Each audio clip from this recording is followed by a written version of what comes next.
മൂന്നിന്റെ ആദ്യ 5 ഗുണിതങ്ങളുടെ ശരാശരി. ഓപ്ഷൻ ഉണ്ടല്ലേ, option A 3, option B 9, option C 12, option D 15. ഇത് administrative assistant Kerala police department കഴിഞ്ഞ ജാനുവരി മാസത്തിൽ ചോദിച്ച ഒരു ക്വസ്റ്റൻ ആണ്. അപ്പൊ നമുക്കിത് വളരെ എളുപ്പത്തിൽ എങ്ങനെ ചെയ്യാമെന്ന് നോക്കിയാലോ. ഒന്നുമില്ല, മൂന്നിന്റെ ആദ്യ 5 ഗുണിതങ്ങളുടെ ശരാശരി അല്ലേ. പല രീതിയിൽ ചെയ്യാം, നമ്മൾ വളരെ ഈസി ആയിട്ട് എങ്ങനെ ചെയ്യാമെന്നാണ് നോക്കാൻ പോകുന്നത്. ആദ്യം എന്ത് എഴുതുക, ആ 3 എഴുതുക. ഏതാണോ തന്നിരിക്കുന്ന ആ 3 എഴുതുക. അഡിഷൻ പ്ലസ് 5 ഗുണിതങ്ങളുടെ ശരാശരി അല്ലേ. 3 × 5 എത്രയാ? 3 × 5 അതെ 15 അല്ലേ.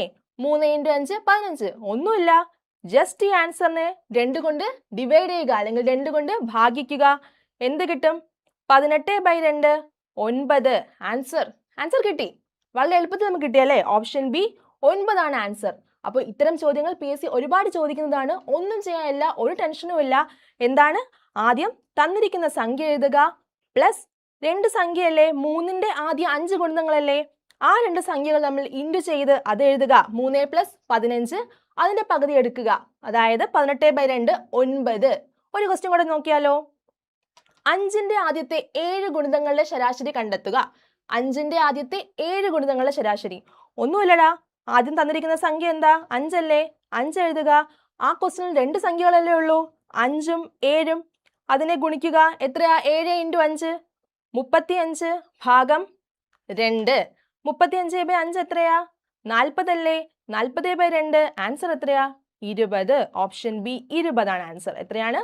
Option B 20. അപ്പോൾ ഇങ്ങനൊരു ക്വസ്റ്റ്യൻ വന്നാൽ, അല്ലെങ്കിൽ 5ന്റെ ആദ്യത്തെ 7 ഗുണിതങ്ങളുടെ ശരാശരി, 3ന്റെ ആദ്യത്തെ 10 ഗുണിതങ്ങളുടെ ശരാശരി എന്തു തന്നെ ആയിക്കോട്ടെ, ചെയ്യാൻ വളരെ സിമ്പിൾ ആണ്. തന്നിരിക്കുന്ന സംഖ്യ ആദ്യം എഴുതുക, പ്ലസ് ആ 2 സംഖ്യകൾ തമ്മിൽ ഗുണിക്കുക, പ്ലസ് അതിനെ നമ്മൾ എന്ത് ചെയ്യുക? ഡിവൈഡ് ചെയ്യുക. വളരെ വളരെ എളുപ്പമാണ്, ഒന്നും ചെയ്യാനില്ല അല്ലേ. പെട്ടെന്ന് ചെയ്യാൻ പറ്റും. ഓക്കെ, അപ്പൊ നിങ്ങൾക്കായിട്ടുള്ള ചോദ്യം മനസ്സിലായല്ലോ അല്ലേ. അപ്പൊ ആദ്യ ചോദ്യം നിങ്ങൾക്കാണ്. അടുത്തത് 4ന്റെ ആദ്യത്തെ 9 ഗുണിതങ്ങളുടെ ശരാശരി കണ്ടെത്തുക അല്ലെ. 4ന്റെ ആദ്യത്തെ 9 ഗുണിതങ്ങളുടെ ശരാശരി എത്രയാണ്? അപ്പൊ നിങ്ങൾ ചെയ്യില്ലേ?